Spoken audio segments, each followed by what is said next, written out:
জামাতের একজন শহীদ দেলোয়ার হোসেন সাঈদী বলে গিয়েছিলেন, এই দেশের জনগণ তোমাকে টান দিয়ে মামু বাড়িতে নিয়ে ফেলবে, তুমি আজকে মামু বাড়িতেই আছো। আওয়ামী লীগের ভাই, আপনারা এই দেশের মানুষ, আপনাদের এই যে আমরা হাসাহাসি করছি, দাদা আজকে বলছিল যে আমি খুব খুশি, আসলেই খুশি, খুব খুশি। আপনাদের যে কোনো ধরনের এই এই ধরনের ক্রাইসিসে আমি সবসময় খুশি, কারণ আপনারা এই দেশে আজ পর্যন্ত যত বড় বড় ধরনের, যত মানে আর্টিফিশিয়াল যেই হত্যাকাণ্ডগুলো করা হয়েছে, সেটা সেই গান পাউডার থেকে শুরু করে ওই পিলখানা, তারপরে আন্দোলন, হেফাজত, সব জায়গায় নির্মম রসিকতা করেছেন। এই শেখ হাসিনা সংসদে বসে নিজের চোখে দেখেছে, আমি তো তখন ঢাকায়, আমি একদম ভোর 4টা থেকে আমি এই হেফাজতের মাঠে, আমি নিজের চোখে দেখেছি পাশের থেকে লোকগুলি খেয়ে মারা যাচ্ছে। আমি শেষ ছিল আমার, আমি লাইভ আমাদের 21 টিভি বন্ধ করে প্রায় 2-3 ঘন্টা সেদিন বন্ধ ছিল, কনক ভাই মনে আছে নিশ্চয়ই। তো তারপরের দিন শেখ হাসিনা সংসদে গিয়ে বলল যে ওরা রং মেখে তারপরে শুয়েছিল, একটা ক্যাজুয়ালিটি হয় নাই। এত নির্মম রসিকতা কোনো মানুষ করতে পারে?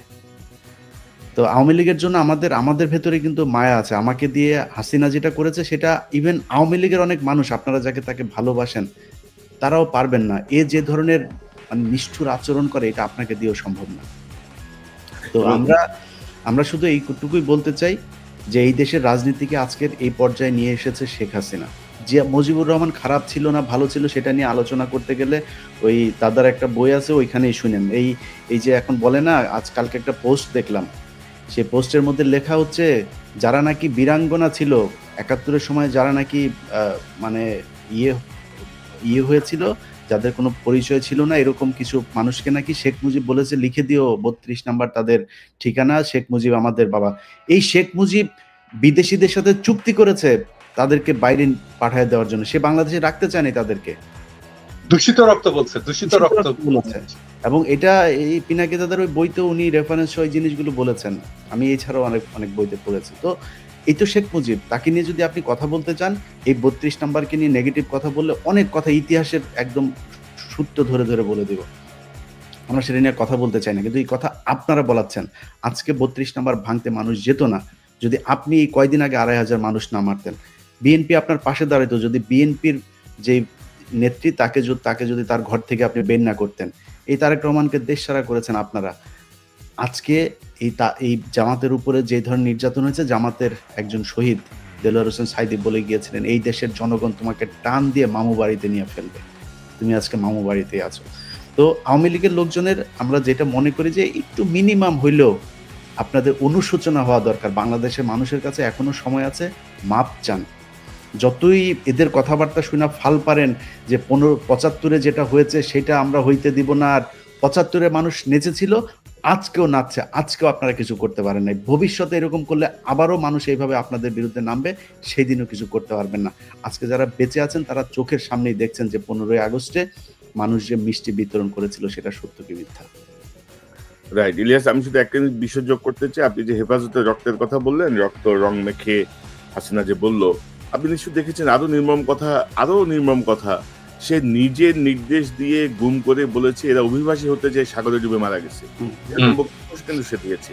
অথচ সে নিজে নির্দেশ দিয়ে তাদেরকে খুন করেছে, গুম করেছে, মেরে ফেলেছে, বলেছে এরা বোধহয় দেশ ত্যাগ করতেছে, মারা গেছে।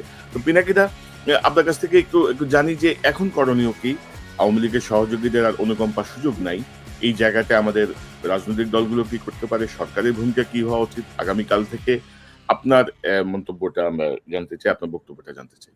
আমি প্রথম থেকে যখন 5ই আগস্ট হলো, তারপরে কিন্তু আমার চিন্তা ছিল যে কিভাবে রিকনসিলিয়েশন করব, কিভাবে তাদেরকে সমাজে এটা আবার ফেরত নিয়ে আসবো, তারা অনুশোচনার মধ্যে দিয়ে, ক্ষমা প্রার্থনার মধ্যে দিয়ে সমাজে ইন্টিগ্রেটেড হবে। কিন্তু সেটা হলো না, এবং আমরা প্রত্যেকেই একমত যে তাদের মধ্যে অনুশোচনার বিন্দু মাত্র কোনো ইয়ে নাই, এবং তারা জুলাই বিপ্লবকেই আর বরং প্রশ্নবিদ্ধ করার জন্য তারা নানা ধরনের ন্যারেটিভ তৈরির চেষ্টা করেছে।